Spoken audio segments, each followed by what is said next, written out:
Hello friends and welcome back.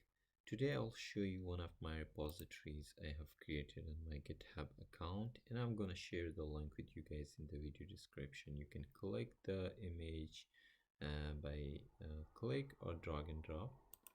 So for instance, I'm gonna select this image. It shows the progress bar, and also if you scan this image, it will give a laser effect like scanning the image. This repository is available on my GitHub account. If you like this repository, you can give a star.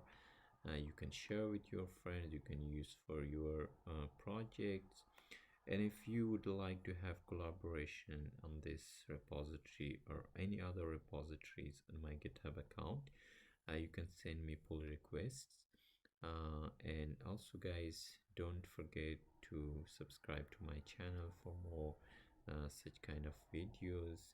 And if you like this video, give a thumbs up, share your ideas in the comment box. Thank you for watching.